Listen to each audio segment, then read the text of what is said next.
Welcome to Greater Life, Greater Impact, everybody. Glad to see that you are all here. It's a beautiful morning. Oh, let me silence my phone. We got a lot to cover today, and I am going to do a little bit of talking at the beginning, but I want you guys to grab a pencil and a paper. You're probably going to want to be able to have something that you can write stuff down, because I'm going to ask you a series of questions that will help to trigger stuff that's coming up inside of you. And you may want to be able to have a pen and a paper so you can write it down. So today we are talking about love blocks. So we're going to be talking about what and where are you blocking both the giving and the receiving flow. So love is an energy, just like all the other energies that flow into us. Love is an energy. It's a force. It is a powerful force. It's the force that created the universe. In some ways, Star Wars really did get it right, that when they talk about the force, using the force, that's a powerful energy. And the energy that has the greatest amount of power is love and truth and light, which they're all synonymous. All those three things are the same. So we definitely want to be in a place where we're tapped in, tuned in, turned on to that healthy flow of love constantly. So the best way to do that is to remove the blockages, the things that are blocking you from both giving and receiving. So if you guys have your pencils and your papers ready, I'm going to ask you a series of questions. We're going to start triggering where are the blocks being stored inside of you that prevent you from both either giving or receiving massive amounts of love, which is the highest frequency that you can experience inside of your body. So the first question is, and you're more than welcome to jot down notes. You're more than welcome to journal about this maybe later so that you can also tap into deeper triggers that might come up after this class is over. So I would definitely just kind of keep track of the questions. First question: what lengths will you go to in order to receive love from others? What lengths will you go to in order to receive love from others? Feel free to write that down, but also be thinking about it, pondering on this question. What do you do to go out of your way in order for you to receive love? And what does that love look like? Does it look like acceptance, approval, validation from other people? What does love look like to you? Maybe that should probably be our first question. You could put a number 1 on that one. What does love look like for you? Does it come in the form of acceptance, approval, validation, feedback from the world around you? What does love look like to you? And the second question behind that should be, is that really love? Is that really love that you're seeking? Or is it something else? Okay. The next question. Sorry, you're going to have to write fast. But the next question is, what lengths will you go to in order to put love out there and to show someone in your close proximity that you love them and that you care about them? What lengths will you go to put love out there, to send love out, also to receive love in? Just think about that for a moment. Now, as you're writing those questions down and maybe pondering on those questions, I'm going to talk a little bit about the exchange of both giving and receiving love. This can be perfectly demonstrated in talking about the masculine and the feminine energies, the divine masculine, the divine feminine. You have both inside of your body. You have both masculine energy flowing through you and feminine. One comes in, the other goes out. The energy that that expresses out of you, which is an expression of love where you give out, is masculine energy. The part of you that receives into the heart is the feminine side of you. That's the feminine energy. So let's talk a little bit about the divine masculine and the divine feminine for just a moment. And if I miss anything and I'm covering some of these concepts, I know that many of you guys have way more knowledge than I do. And again, here's my disclaimer, don't believe a word that I say. Please go back to your own source, go back to God and check in to get your own truth. As always, don't take my word for it because I am not your guru. I am not your source of truth. I'm just a mouthpiece. I'm just a vessel sharing with you some of my experiences.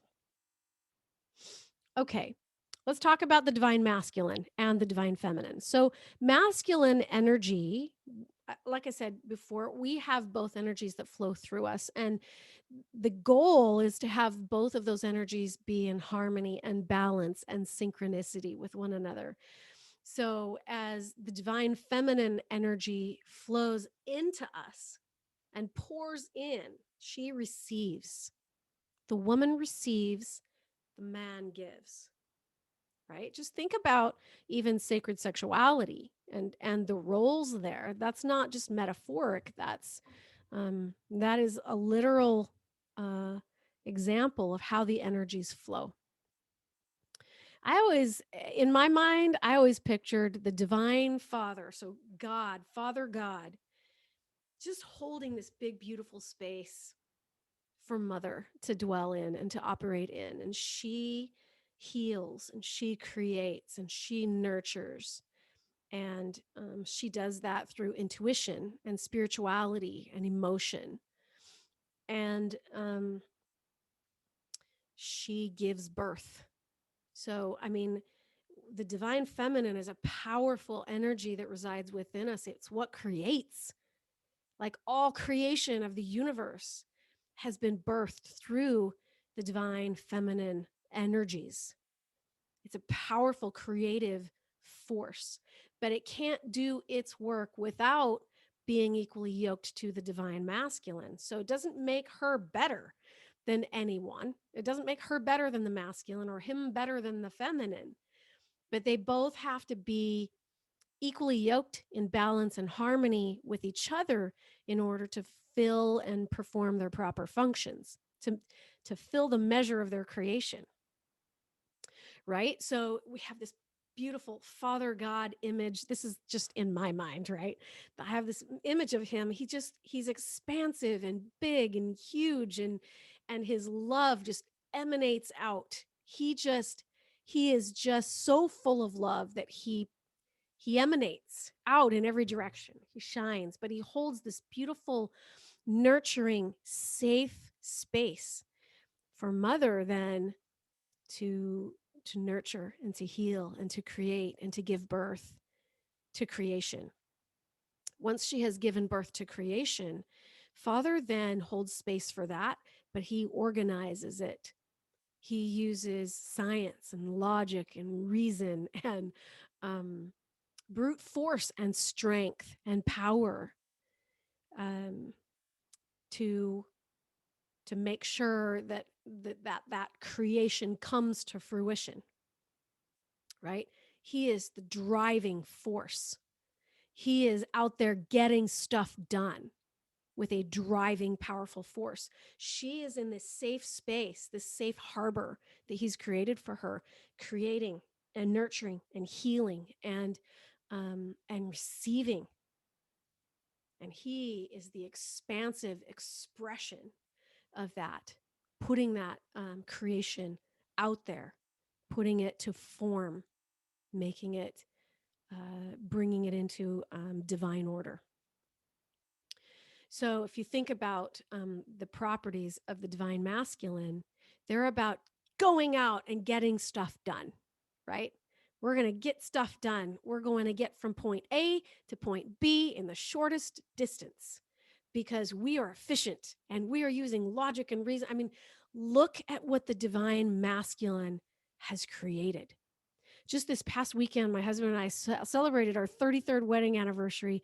We drove out to St. Louis to go see the St. Louis Arch, 600 feet straight up in the air. It's an arch, for heaven's sakes. How in the world did they build something like that made out of stainless steel without it collapsing in before the two sides came? Like, I was amazed. We watched an hour-long video as to how they got that done. The logic and the skill and the reason and the math and the science that went in to creating something so amazing and powerful um, was inspiring to me. That largely is divine masculine energy. And then the rest of the weekend, as we drove around the rest of the city, I looked at these majestic, incredible, powerful buildings and structures that engineering minds came up with. And then you think about how much manpower went into laying every single brick in these tall, I mean, there's a lot of brick buildings that are gigantic buildings in St. Louis, Missouri. I thought about the man hours, the labor that went into laying every brick, laying every piece of steel, riveting all that steel together, the thousands and thousands of, like, that is divine masculine energy. Then we come into the divine feminine energy and we think about the creative force that went into coming up with those ideas and bringing the ideas to fruition is divine masculine, but the ideas and the creativity and the emotion behind it and the meaning and the intuition behind it, that is definitely divine feminine energy. So divine masculine gives, it creates for sure, but it gets the creation, it brings it to fruition. So, and you think about the creation of a human being. There's two pieces that have to converge and come together. You can't just create a human being with just an egg. There has to be a sperm, and they have to come together. The symbol that represents the divine masculine is a square. The symbol that represents the divine feminine is a circle. It's flowy and bendable, and as a result, when the divine feminine energy gets out of whack, it cannot get from point A to point B. It gets overly sensitive and overly emotional, and it cannot logic and reason its way through a paper bag because it's out of balance. So when the divine masculine energy gets out of balance and out of alignment, it gets controlling and angry and wants to use brute force to bring things back into order. And so, in order for both the energies within us and also within our intimate relationships, in order for those to be in a place of balance and harmony, they have to work with each other. And so today we're going to talk a little bit about that. One of the environments that really needs to be created in order for that balance to take place and that equal yoking of both the flow of energies is both the masculine and the feminine energies need to feel safe. So in an intimate relationship, then, if your divine masculine, if your counterpart that is in his masculine energy does not feel safe, he's probably going to go into coping mechanisms that make him way out of whack, out of balance. And now here's another thing to consider too, is that sometimes men operate more in their divine feminine energies than they do in the masculine. And if that's the case, then when they feel out of balance, they're going to be overly sensitive and overly emotional, like tears. And they'll be wishy-washy. They can't make up their mind. They can't think clearly. They're all over the map. They can't get from point A to point B. That is divine feminine energy out of whack, out of balance. you can flip that around on its head too. So if a woman is operating mostly in her divine masculine energy, she is all about logic and reason. And she is all about just using brute force to get through her life and get the stuff done that she knows she's got to get done. And she's gonna bulldoze you over in the process because she ain't got time for the feminine. She doesn't have time. The feminine energy is very intuitive and flowy, and it doesn't necessarily need to get from point A to point B. It's all about the journey, not about the destination. For the divine masculine, it's about the destination. It's about getting that building built. Let's get that done. And let's do it in the most efficient way that we possibly can. And here's the strategy and here's the steps. In the divine feminine, it's more about let's have a great time doing it. Let's enjoy this process. Let's have it be a meaningful experience. Let's allow creativity and intuition to divert us if need be, if we're a little bit off track. So, where in your life and in your relationships, your intimate relationships, do you not feel safe? Write that down. That's the next question. So, we're trying to trigger blocks in you. Where in your intimate relationships do you not feel safe? And in those moments when you don't feel safe, let's say maybe you got triggered by an experience or an event or something happened and it pushed your buttons really big time to the point where you were upset or emotional or retaliating or feeling threatened or needed to attack back or maybe just recoil and go into sadness, whatever that looks like for you. That's the next question is how did you respond to those feelings? How did you respond to the experience of not feeling safe in an intimate relationship? What was your response? Tina says, I'm not sure I've ever felt safe. Ooh. Okay. You are getting to some roots there, Tina. And so keep that on a piece of paper somewhere. Make a note of that. Put a star by it because we're going to come back to that. Okay. Awesome. And thank you for the feedback. If any of you want to share some feedback as stuff is coming up for you, please do share because it's going to help a lot of people to work through their stuff as well. So please don't worry about being vulnerable if you're willing to share some of the experiences that are coming up for you. So let's just take the example of what Tina is experiencing in her intimate relationships is not feeling safe. So what is being reflected back to you? That's my question. Once you have what the triggers are, what the buttons are, what's coming up for you in your relationships where you don't feel safe, you don't feel, because again, if you don't feel safe in a relationship or in an environment or a situation, you're never going to open yourself up. You're never going to open your heart up because that's too dangerous. It's too vulnerable. And if you can't move into vulnerability in an intimate relationship, that's not intimacy. You won't have an intimate relationship. You'll have roommates.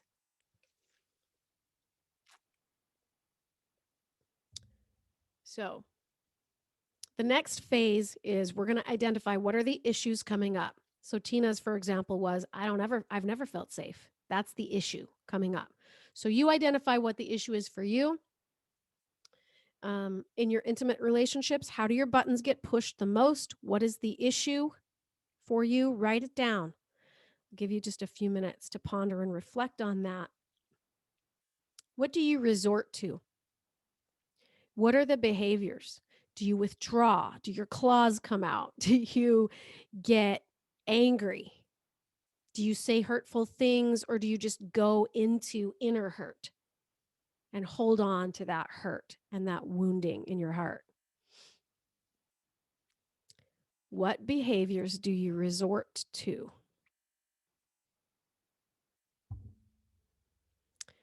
Now, when you experience wounding in your male-female masculine feminine relationships. And typically in any relationship, even if it's two men or two women, in any relationship, there is going to be one who's probably more predominantly in their masculine energy and another who is probably more predominantly in their feminine energy, because we're always seeking for balance. We're always seeking for the connection and the synchronicity of the divine masculine and the divine feminine within us. So it doesn't matter what type of relationship it is. Both the divine masculine and feminine are seeking for balance, even if it's a parent-child relationship, right? Or just friendships. You're constantly seeking for that balance. Okay, what are the issues coming up? What do you resort to? What what is being reflected back to you? This is a great question, and I'm going somewhere with these questions. So keep your questions in order because they're going to lead to a destination and to healing, hopefully, at the end of this.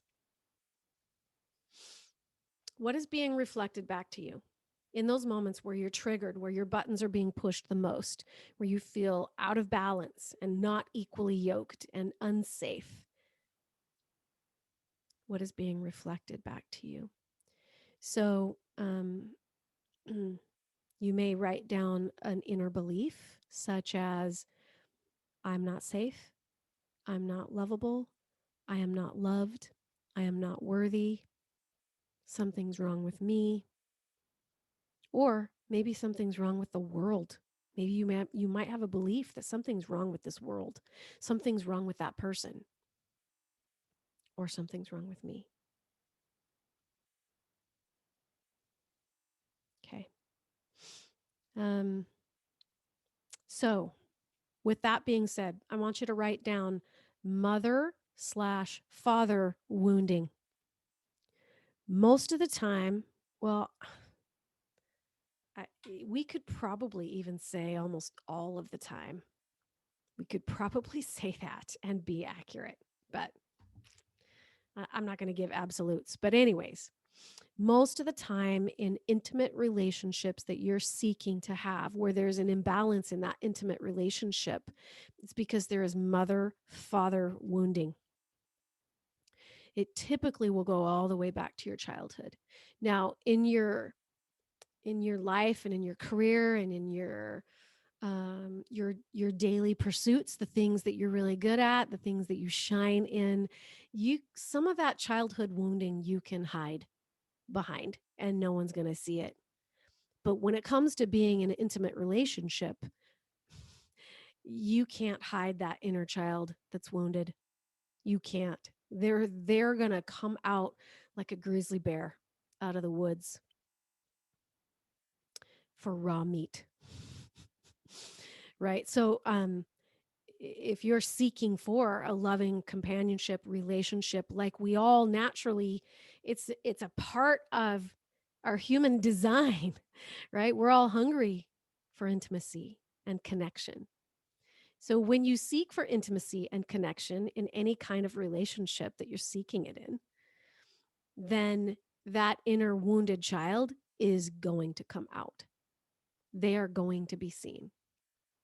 So the invitation for you is to go within and go inward and kind of notice what am I experiencing in my personality and in my relationships that goes all the way back to that wounded child that was wounded either by my mother or my father. I just listened to a podcast recently, and that's what inspired this class today. And the podcast was talking about healing the divine feminine and the masculine. And one of the gentlemen spoke up on this podcast, and he said there was 4 people talking, but he said, I realized that when I would extend myself out into a relationship and really just try to give of my soul and try to buy love in order to receive love back, Oh, I will post the name of the podcast. It's well worth your time. I think it's over an hour, but well worth your time. I will post it inside the Facebook group um, underneath the announcement to this class. Okay, so you guys have it, and also put it in the messenger thread. But one of the things that he said when he was a little boy, he was like 12, 13, kind of an early teen, and he was so hungry for approval and acceptance and validation and love, what he thought love was, right? He was so hungry for that he would go out and take these Kit Kat bars and put money in them and give them to girls or write poetry or whatever it was, just in hopes to receive love back, and all he ever got was rejection. And he said, I learned later on when I got into my adult years that I kept doing that. I kept trying to buy a woman's affection or her love. And really, what I was doing, he said, I was just trying to heal the rejection of my father. I was trying to please my father. And it went all the way back. That was the root. And so, in any intimate relationship, wherever you're wounded, it probably goes all the way back to mother father wounding. So, that's what we're going to get at today. The relationships that you seek to create. Let's see. The mother father wounds are reflective of what you're experiencing in your personality today and the relationships that you seek to create. Your desire for intimacy and all of these motives can be turned back to the mother father experience, and whether or not you felt rejected or abandoned or betrayed by mother or father, whether or not you gave as much love as you possibly could give, but it was never enough. So that wounding is usually what reflects in your loving relationships, in your current loving relationship. Let's talk about what love is. Let's talk about what love means to you. You can either unmute yourselves or you can type it into the chat. Actually, while you guys are doing that, I'm going to look up this podcast and I'll share it with you on the screen. This guy's name is Aubrey Marcus. It's called the Aubrey Marcus podcast. I'm going to show you a picture. Where is it? This is the actual podcast. I don't know if you can see that. It looks like it's blurred. Hold on.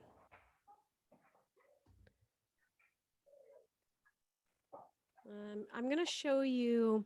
This one is called, it's number 290. He's done a lot of podcasts, obviously. Healing the Masculine and Feminine with Stefanos,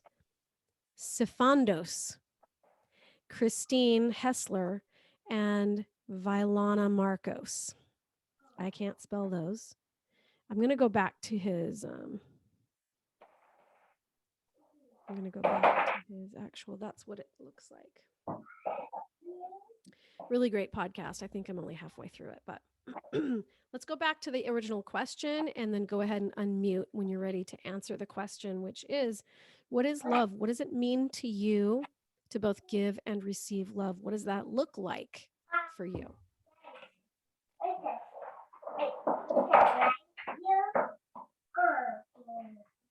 Does it come in the form of approval? Does it come in the form of, what's the other word? Validation? What does love look like to you? In a loving, intimate relationship, what does that look like? Just give me, you guys, your thoughts.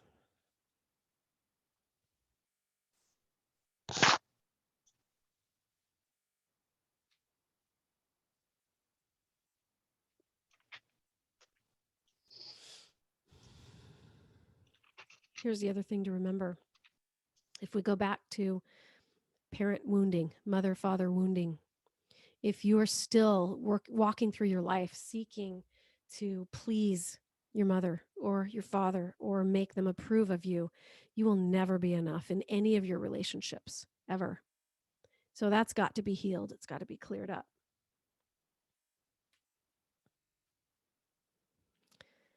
And again, when we experience rejection or we feel unsafe in our relationships, usually it goes back to that shame energy. And when did you feel shamed by a parent, by your mother or by your father? These are good comments. Jill says, putting another's needs before your own. That's what love looks like for Jill. Marcy says, for me, it's time, support, approval, acceptance. It's hard because I feel like everyone receives and gives love different. So the question really is, what is love? Yes. Yes. So I'm sure you guys are all familiar with the 5 love languages and the different ways that you can both give love out and receive love back in. And we tend to take on labels like I'm a gift giver, or I need quality time, or la la la la la, whatever that is. The truth is, in your most healthy self, you can both give and receive in all ways, and it doesn't matter. So we are going to talk a little bit about what love is. Heidi says love means accepting one no matter where you are. Yes. Yes. And the only way that you can allow yourself to accept someone no matter where they are, and no matter how they show up for you, is if you have a healthy sense of self love. So I read a book years ago by Deepak Chopra called The Path to Love, and I highly recommend this book if you are struggling in intimate relationships.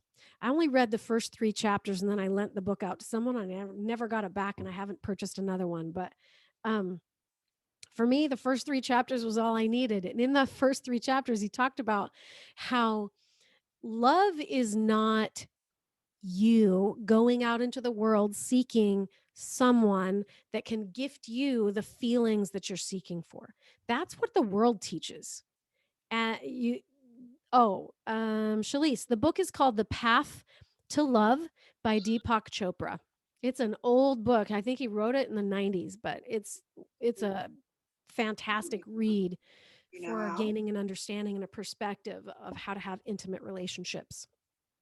So in the book, he says, it's not your mother's job to gift you love. It never was.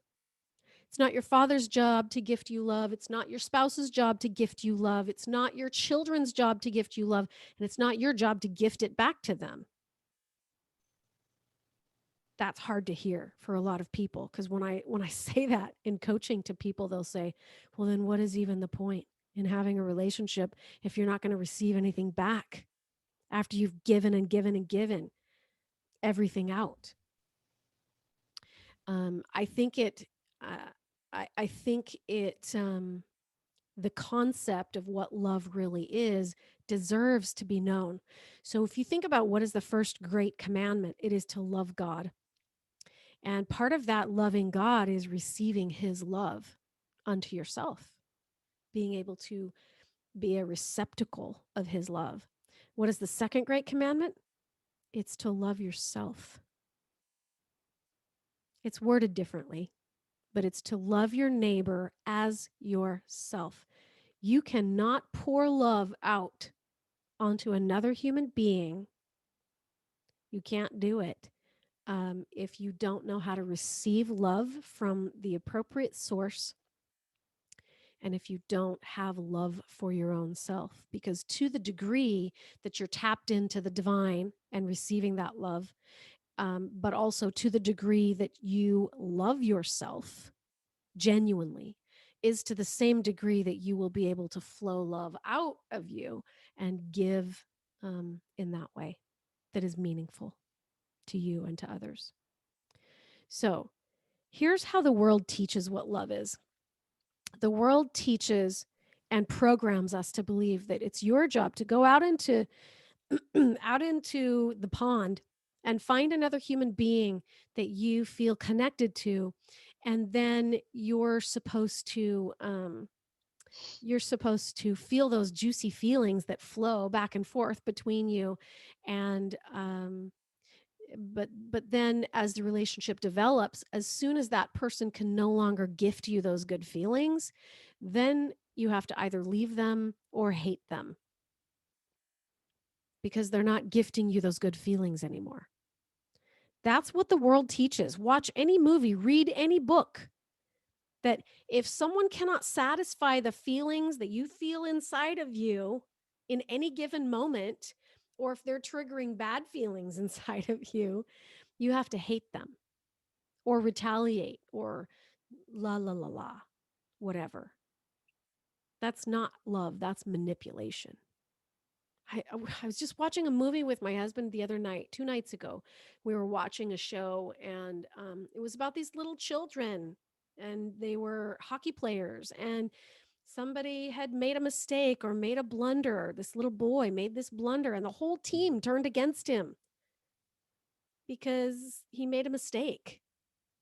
And he had to go through all of these hoops in order for them to forgive, or in order for them to forgive him.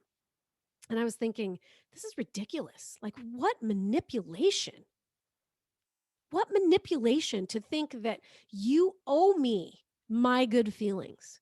You owe that to me. And if you can't provide good feelings for me, if you can't give me that healthy feedback that I'm hungry for and looking for, then I'm going to have to hate you. And I'm going to make you jump through hoops in order to apologize to me because you did something wrong and you made me feel uncomfortable. That's ridiculous. That is not love. But yet that's how the world teaches it. So it's time for us to call that out. Love is not that. Love is identifying where the source of love comes from, which is God, allowing that to flow into you and out of you, tapping into the love that you already have of yourself, and realizing that from a higher self perspective, you are love. You are the epitome of love at the deepest level. And that nobody owes you those feelings. You're responsible for the feelings that go on inside of you. You are. You created those buttons that they're pushing. The buttons belong to you. They are not responsible for the buttons they're pushing. You are responsible for those buttons because you created them. So if you really want to experience true love, the essence of love that will produce ecstasy and bliss to a level that you've probably never experienced before, you got to go inside and you got to do your inner work and you got to heal those old mother father wounds from your childhood. You've got to heal that part of yourself so that you can be an open receptacle of receiving love from the proper source, which is heaven, and then expressing love from the proper source, which is your true self. When you can learn how to do that and just flow with love, you will never be empty. You will never need approval or validation or acceptance or respect from any other human ever again. You won't need it from your parents. You won't need it from your siblings. You won't need it from your children or your spouse. It's not their job to gift you love. They can't properly do it anyways because they don't know you on an inner level, likely the way that God knows you and the way that you know you. You're pretty much the only one who really knows the depths and the roots of your own wounding. And so when that gets triggered, that's on you because you're the only one who knows it. God knows it. So you can actually work on these things through heaven to help you heal those things. But as you heal them, the buttons and the triggers go away and you become a vessel that's just free to flow in love. And you know what? That feels good. So when you get two healthy human beings who know how to stand in the sovereignty of love, who they really are, and those two human beings come together and form a union, and they're both sovereign beings. They're both just flowing in love. They know where to get it. They know how to express it. There's no neediness to each other. There's sovereignty. When those two people can come together and just share the best parts of themselves with each other at that point without needing anything to be reciprocated. There is no neediness. There is no expectation. There is no condition on the love. Like there is no, I will give you my love if you make me feel this way.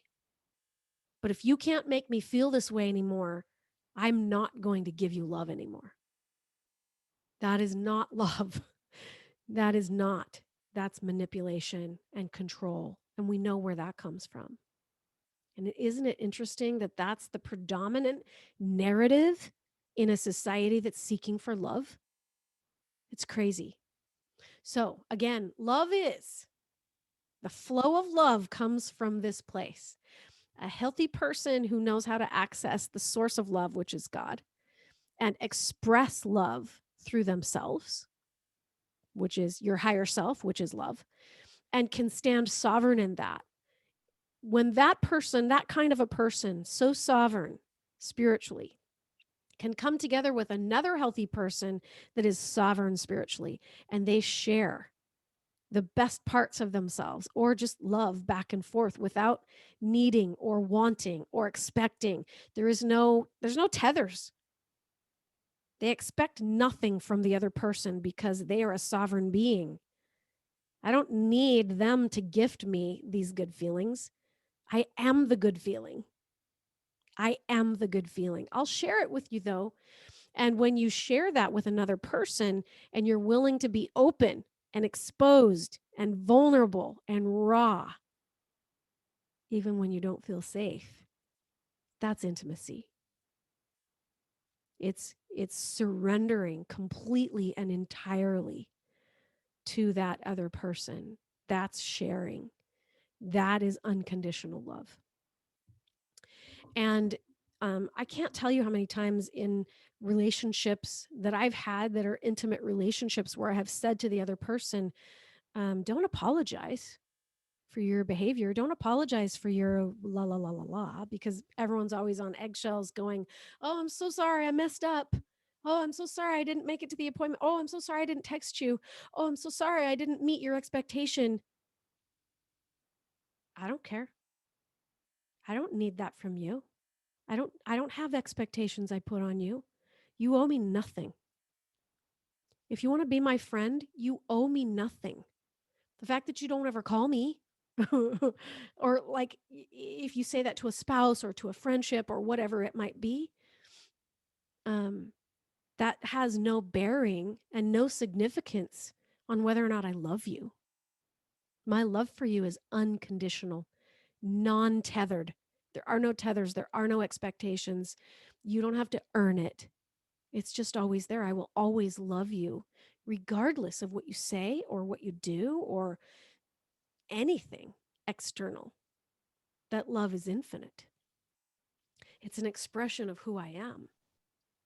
If you can get to that place in your relationships, back and forth, and there is no expectation, and there is no tethering, and there is no, I'll love you only if you can have a relationship like that, you will experience ecstasy, bliss, the highest levels of love, especially when you can learn how to surrender to the other person. All right, let's get into our bodies for a minute. Heidi says, but that doesn't mean we just take the abuse of others. Correct. Yeah, no one's saying that. Nope. Nobody's saying that you should ever take abuse from anybody else. But what I am saying is my love for you is not contingent upon what you do or what you say. I don't have tethers. I don't have expectations. I just love. I just love you. Now, if you're going to be abusive to me, then I'm probably going to take measures that will protect myself from being in harm's way, right? Just because you have infinite, divine, untethered love for somebody doesn't mean that you have to be in harm's way. It doesn't mean that you have to be in an unhealthy relationship, but you can still have love flow from you out into the universe. And wherever that love spills is totally fine.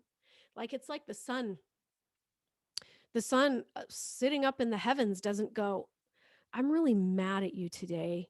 I'm not going to shine my light on you because you ticked me off, or you did this, or you did that. I'm withholding my light. The sun is kind of a metaphor for love. When you get in and you tap into your higher self, and that being within you that is love, the essence of love and the expression of love, that love will just shine out in every direction, and who knows where it will spill out on people. And you don't need it to be gifted back to you or reciprocated back to you from that person that it's spilling out onto. There's no neediness because you are plugged into the proper source of love, which isn't them. It's God. It's your higher self. Okay, let's do some healing.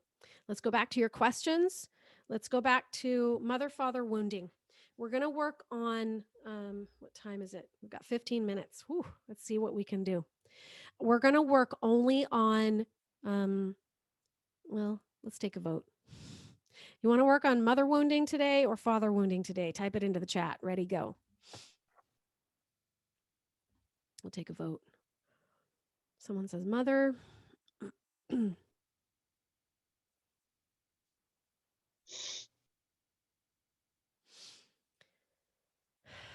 Two mothers, one father, three mothers. Okay, it looks like it's going to be mother today.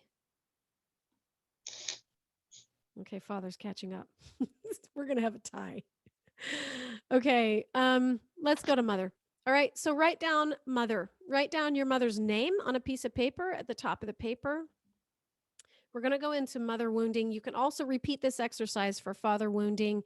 We're just going to do some clearing and processing and transmuting of the energy like we've done so many times before. You guys should know how to do this already, but let's just go inside and start triggering some stuff.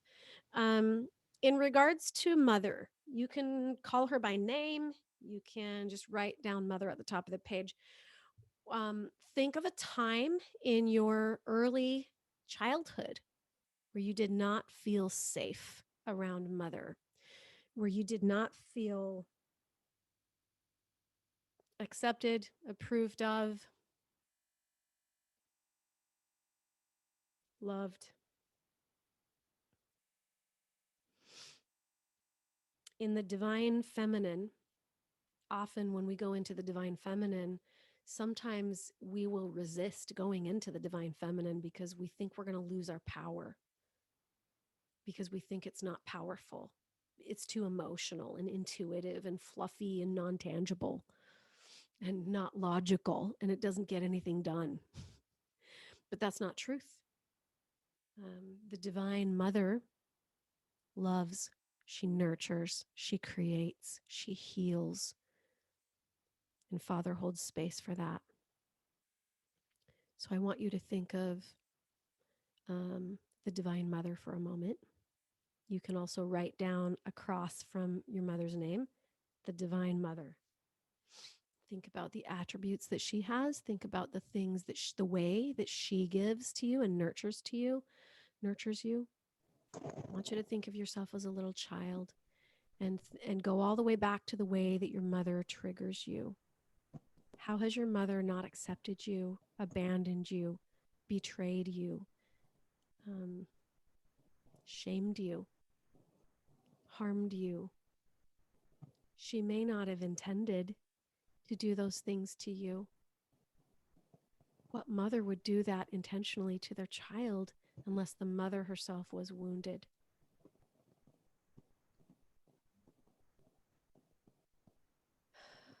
Lorianne says, I don't feel protected by my mother. My father could be very volatile at times, and she never said anything. Yeah.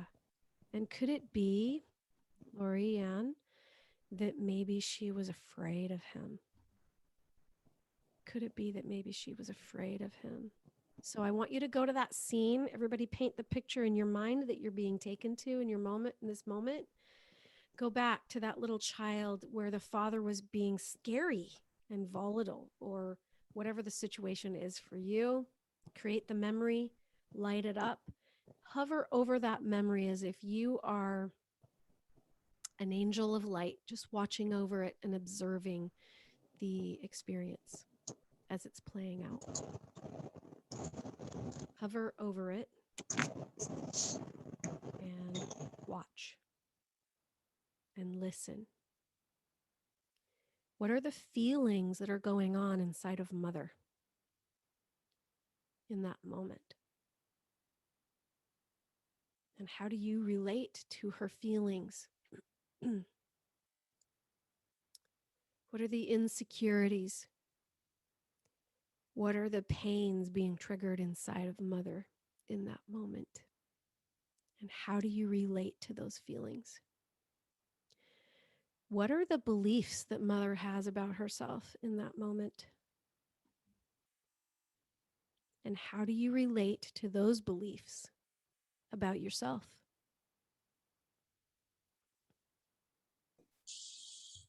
Just think about that experience. Try to draw it out. Try to paint the picture as vividly as you can. Hear the sounds, smell the smells, feel the emotions, light it up as if you're watching it from above and you have an external understanding of where Mother is coming from in this moment, and what is the pain inside of her that she's projecting onto you that's causing you to not feel safe or not feel loved or not feel validated.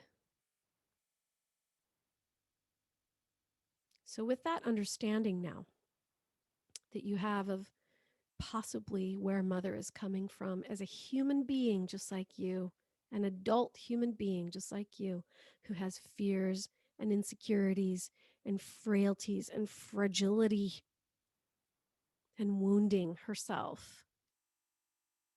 Just tap into her pain for a moment. And I want you to say out loud, I bless, and say her name. So I'm going to do it too. My mother's name is Loya. I bless Loya. She's an individual human being with pain and fear and sadness and wounding. I bless her. In this moment, she's not my mother. She's a human being who's scared. So I bless Loya. I do. Next, say, I release her, and say her name, from my suffering. She projected her pain onto me, that's truth. But I release her now from my suffering. This suffering is mine. It belongs to me. I own it. I'm ready to now process it and release it and be set free from the tethers of it. So I release her from my suffering. Say her name. I release Loya from my suffering. These are my buttons. I created them. She may have helped. I might not be to blame, but I am responsible. Get into your body, take your awareness and go inside, drop all the way down to the base of the spine as you process this energy. Get deep down into the hips and the legs and the feet. And breathe deeply as you surrender that energy out into the universe to be processed. Now, I want you to say the words, I forgive. Say her name. I forgive Loya for projecting her pain and her suffering and her sadness and her fear onto me. I forgive her. Now, forgiveness is you choosing to let go of suffering once and for all. Stop holding on to this old story that keeps coming back to suffering. Let go of the story. It's not serving you to hold on to this story anymore of pain. So choose to let go of the story by saying, I forgive. I love her. I forgive her. I want her to be free of it too. I want all beings in the universe to be free from this pain. So I choose to transmute it and return it to love. Next, you're going to say out loud, I bless myself. Go back to that little child that's wounded and pick her up or him up and kiss her or him on the cheek and say, I see you. I hear you. You matter to me. Your feelings are legitimate and they matter. And just say out loud, I bless myself. I release myself from this suffering. When you're ready to let it go, just release and say, I'm ready to let this go now. I'm ready to let go of the story. I'm ready to be free from these tethers, these expectations that were never met. I'm ready to release and let go. I bless myself. I release myself from this suffering. Feel it. Get into your body and feel yourself surrender and let it go. Just like you let go of a rope that you've been holding on to for so long, and at the end of the rope is your own pain. Let it go. Release it. Send it to the light. Transmute it into something else. Next, say, I forgive myself for carrying this. I didn't know. I did the best I could. I was a little child, for heaven's sakes. I didn't have tools. I did the best I could, but I forgive myself for carrying this for so long. I'm ready to be done. Release it and let it go.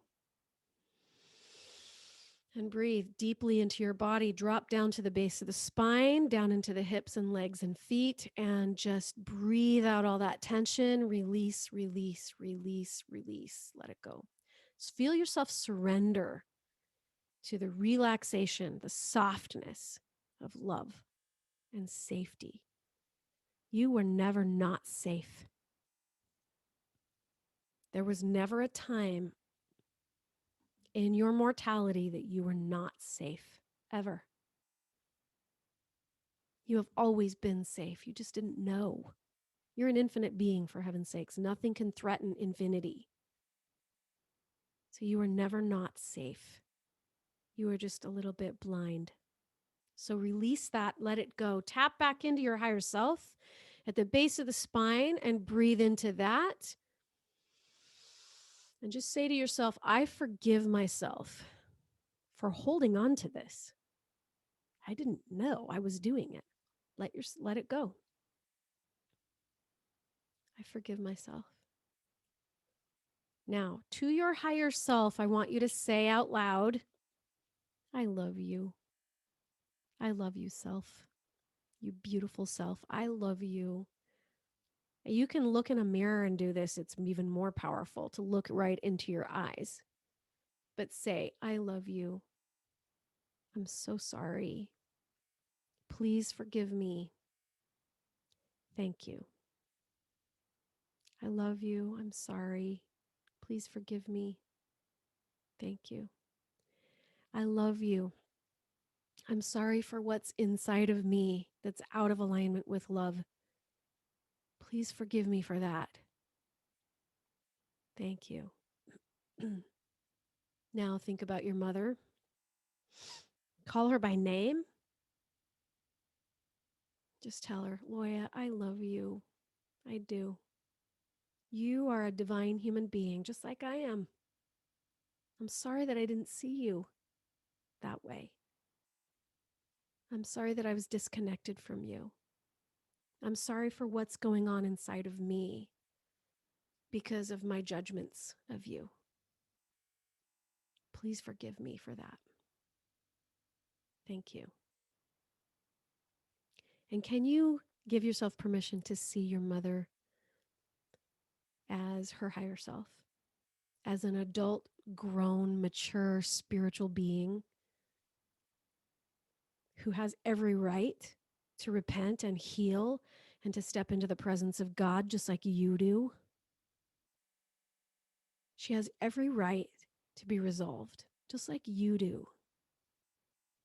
And can you own the feelings that are going on inside of you as your own? You created those feelings. And can you give yourself permission to let those go? Now, next, we're going to say, I bless all the witnesses to my suffering and my pain and my hurt. I bless all the witnesses. I release all the witnesses from my suffering and my pain and my hurt. I'm an infinite being. I don't need to be tethered to this anymore. I bless them, I release them, and I forgive unconditionally, meaning I'm letting this suffering go. I'm letting go of the story. I'm not going to tell the story anymore. I'm not going to bring it up when people ask. I'm not going to cry every time I think about it. I am letting the story go. Gone. I'm going to allow my mother to be resolved and to step into heaven, into the divine, into her higher self. And I'm going to do the same. And then just say to heaven, well, actually, let's say to all the witnesses, anybody who ever witnessed your suffering and your pain and the effects of it, just say to the world and to the universe, I love you. I'm sorry for what was in me that was out of alignment with love so that I couldn't give or receive. Please forgive me. Thank you. So, what this is doing is opening up the divine feminine aspects of your heart, the part of your heart that receives love. Because the first step in becoming an intimate being that can have intimate relationship is really receiving love from the highest place, which is heaven, which is God.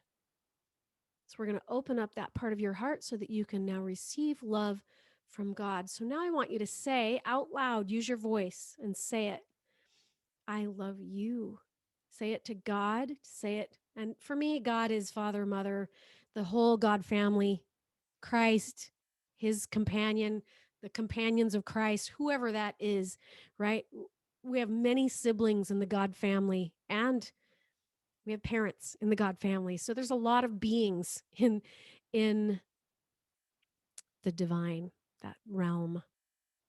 So that's God to me. It's the whole family of gods.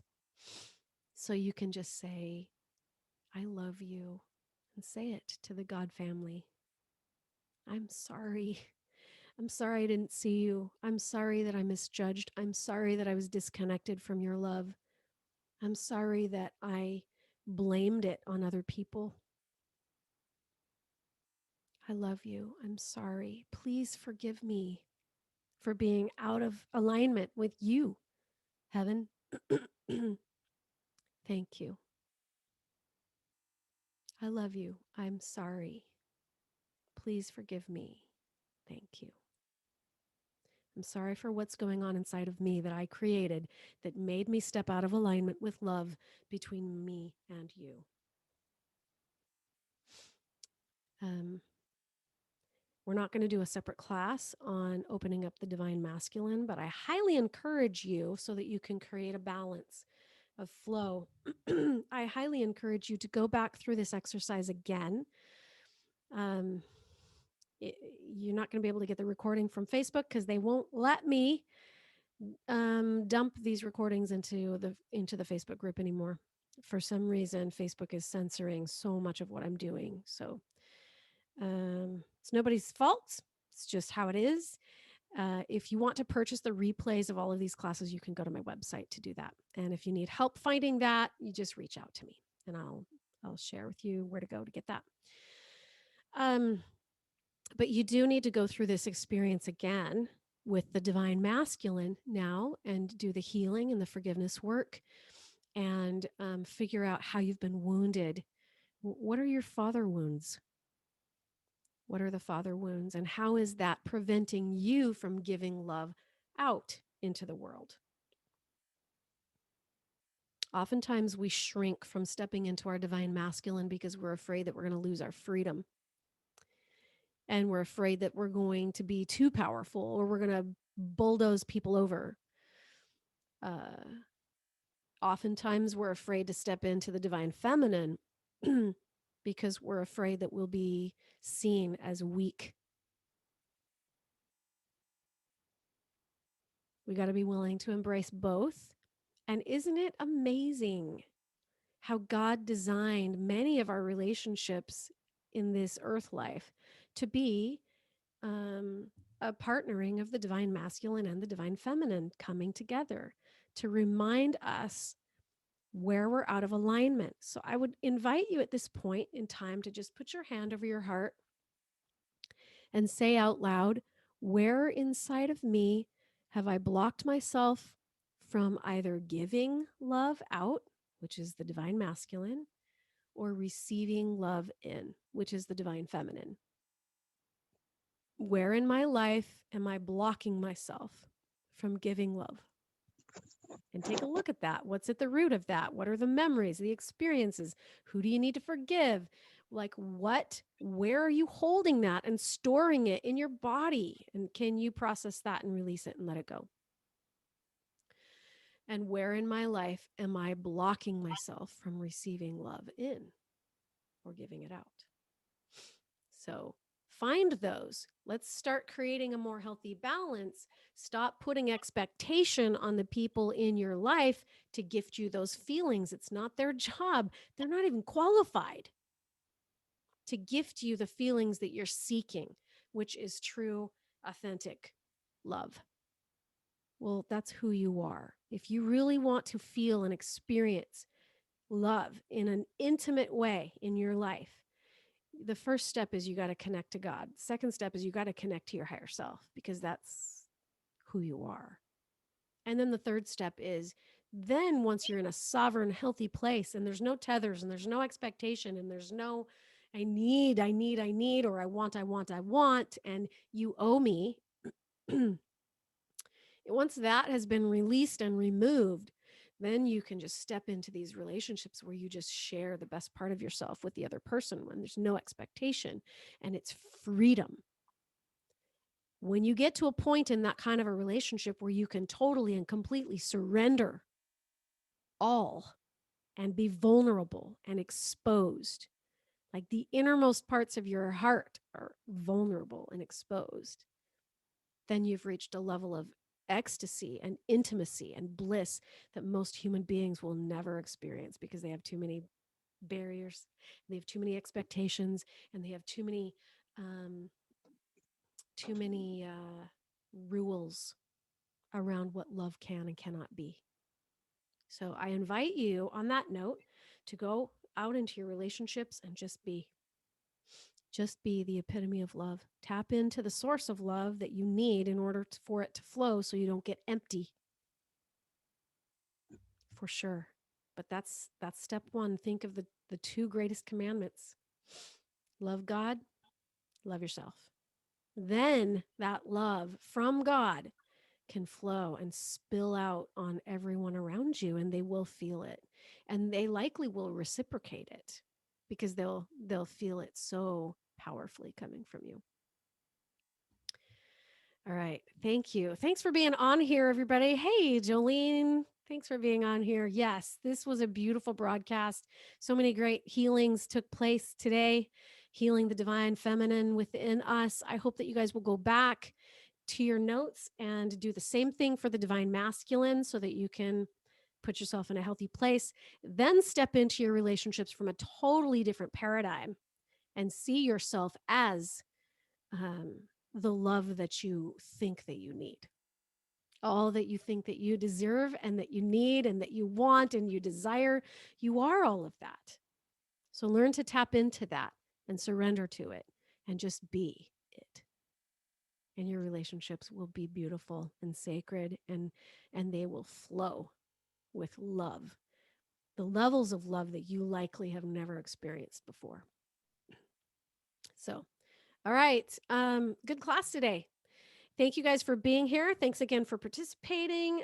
Again, if you want the replays to these classes, you can go to my website, janetthurgood.com, click on the courses, and just purchase the Greater Life, Greater Impact 2021, and that will get you the entire year's worth of, of the replays of these classes.